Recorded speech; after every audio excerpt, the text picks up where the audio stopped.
Hey guys, Coach Keith Keppner here. I'm going to do a video on shadowboxing, cutting it down to the most basic foundational stuff you need, because I know there's a few things that are a hindrance for people shadowboxing. The first one is they feel self-conscious about it, and that's understandable, but know that even if you are pretty good at it, you'll still feel a little self-conscious about it, and realize that people are only going to judge you when they're judging themselves. I was at the beach yesterday, and I was doing some shadowboxing, and I heard someone yell Adrian, and I purposely tried to shadowbox in a place where I wasn't around many people, and someone yelled Adrian. They did it a couple times, but then because I think they thought I was just showing off. But when I kept going and being intense with it and focused, and conducting myself in that manner that truly is that I was looking to benefit from shadowboxing myself, not as a thing for people to look at, then they shut the hell up, right? And it's funny too, because they're only reflecting themselves, because the only reason that they would shadowbox is to try to show off like they're a Rocky movie or something like that, and they'd obviously look pretty stupid doing it. So let's take something very complex. There's a lot of things to work on with shadowboxing, a lot of things that hold people back. And no matter what your age are, no matter if you're like me and you're 38 years old, or if you're 48 years old, or you're 28, doesn't matter. 18, shadowboxing is essential. And just like sharpening anything, if you don't keep it sharp, it's going to get dull over time. Entropy is a real law of the universe, and if you don't respect it, it's going to hurt you. But what's beautiful about humankind is that we can make things better. We can sharpen things. We can make improvements to fight against that entropy and actually create progress. All right, so let's talk about some broad strokes with shadowboxing. I'm not going to talk about punch specifics and how you throw certain punches, things like that, but I'm going to take this very complex thing and do what you would want a good mechanic to do with your car, which is to break it down to its most essential components and to fix the thing, or to make it so it's like, okay, this is what I need to do if my car is having this trouble. All right, so let's get into it. First most important punch of boxing is the jab. So let's start off first with just the mindfulness of jabbing. Okay, and I'm doing this in my backyard because maybe you're going to be doing this in your backyard. You don't have boxing gym to show and stuff like that, or multiple ones, and you're just focused on these basics. All right, so first off is just the jab, the single jab and the double jab, and we want to step with it because the jab is your vehicle to get places. If you just jab in one place like this, you move around, you do your thing, and you boom like that here, boom. I mean, there's a time and a place to just shoot a jab, right? Do that or do that, but let's make it our vehicle to get to our opponent, to get away from our opponent, all right? Work on all your techniques on stepping back with a jab, mainly forward with a jab, because it's your best aggressive weapon, safest aggressive weapon, and then also stepping laterally, both ways, and circling. Circling, not this, where you just circle on a dime like that, but circling so that you're actually getting around somebody or something. Here, creating a broad circle, all right? Now, we have the jab. Singles, doubles, and triples. And then our movement patterns. I want you to focus on two types of movement. One movement is simply the broad circle. So you're recreating someone coming at you, right? So if someone comes at me right now and I circle off the side like that, now they're like that if they don't know how to cut me off. Same thing here. If I'm here and I circle off this way here, boom, like that, now I'm matadoring them, right? Then the other type of movement is cutting off. So we're here, moving this way, progressing forward here, and maybe we'll do a quick step back, but then we're back to movement, Short, choppy steps, knees lightly bent, hands up, chin down. Use our jab off of that. So this is what that looks like. You're here, ding, ding, ding, ding, ding. Here, moving around.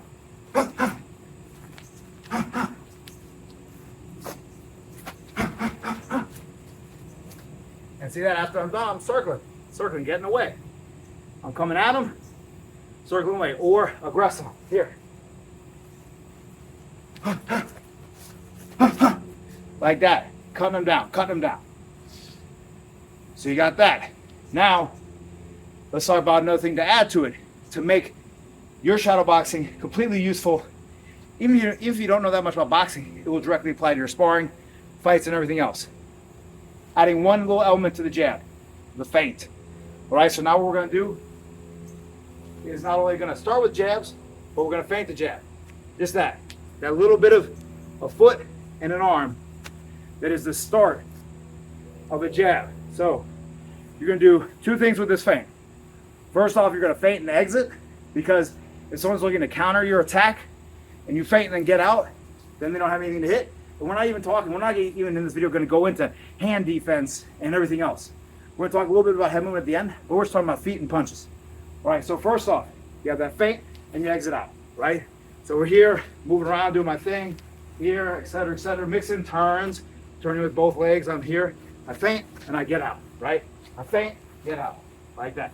Boom. You don't feint like this. You don't feint like this. We're feinting the most important punch in jab, in boxing, the jab, because we want them to think we're going to jab and make them question when they see us jab if it's a real jab, and that will make it safer. Taking outside of everything else we can do defensively with a jab, etc., all right? So we feint and exit. That chokes them up. That makes them not want to shoot and also helps us identify what they're trying to shoot. Now the next step is also, the second one is to feint and then attack with a jab, all right? So we're here moving around. Feint, boom, boom, boom, right? So I feint that first jab. And then afterwards, I'm exiting here. And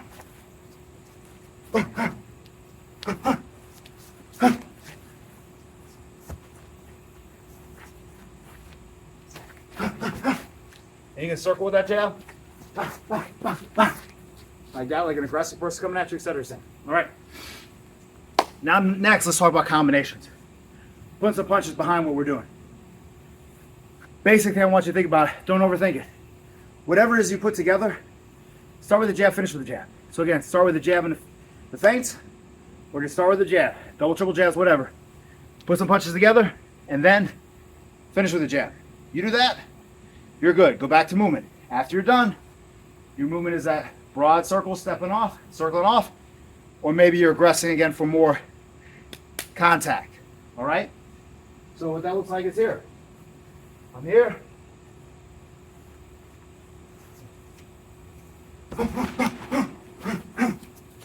So see that? I got out and I'm done at the end. I'm here.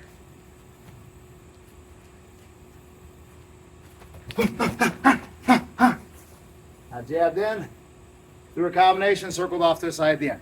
All right? Now, with our combinations, to just be a little bit more versed, try to double up on stuff, whether it's an uppercut in the straight right, or it's a hook to the body, hook to the head. But even if you just go left, right, you're getting the idea down. All right? So we have the jabs, the feints and the jabs, put our punches together, we start with the jab and we finish with the jab. That's it, we're moving in between the whole time. Keep a composure the whole time too, not doing what I'm doing, just yapping. All right? Now, the last thing we're gonna add to this is mixing a little bit of head movement. So now, and also too, when you're outside in the sun, you're training like an old school fighter, it's hot out, increases your heart rate more, which adds a nice little level of push, all right? Just make sure you don't get too sunburned, right, if you got skin like me. All right, now, the next thing is head movement, and that's what we're gonna finish with. So you throw your combination, you start with the jab, combination, and then sometimes, instead of finishing with a jab, do a dip or a weave, all right? Very simple, very basic. So when you're done with your combination, if you finish with the right hand or your rear hand, weave under to your rear side. If you finish with your lead hand, lead hook, or if even as a jab, roll under this way, all right? So I'm here, elbows in, nice and relaxed, maybe like that, roll under, and afterwards move. Don't do what I did and just stop there because I was demonstrating. I'm here, again, maybe I do that classic 1-2, right? I'm here, I'm gonna feint and then a 1-2. And then turn it, like that, all right? Now, got the 1-3 maybe, or 1-2-3. Here, moving around, setting up, roll under, stepping around, like that, all right? So now you got some basic pieces to make your shadowboxing very effective. Of course, if you know hand defense, catching, blocking, as you know, I'm super big on it. But take everything that you've seen me talk about and everything else that you've learned through your time, no matter what your level of boxing knowledge is, and apply it to this. Film yourself like I'm doing, because then you get to actually see what everything looks like. You get a true picture. Because you know, oftentimes you'll see other guys shadowbox, like, man, that guy looks like an idiot. Or he's missing certain things. If you look like that, you need to know what you look like. And don't be afraid of the truth. The truth will set you free, right? So we're here, you watch yourself shadowbox, and you take whatever your boxing IQ is, and you apply it to it. And you follow these general parameters that I talk about in this video, and it's gonna directly correlate and translate to your sparring and to your fights. If you enjoy this video, make sure you like, subscribe, comment below, share your thoughts, share your shadowboxing. Like someone said on the comments on one of my videos about me saying people being embarrassed to shadowbox, they said someone should be embarrassed if they're not shadowboxing, right? And they're boxing. And it's amazing. This is how you sharpen. This is how you sharpen your axe, guys. All right, guys. Watch out for the next video.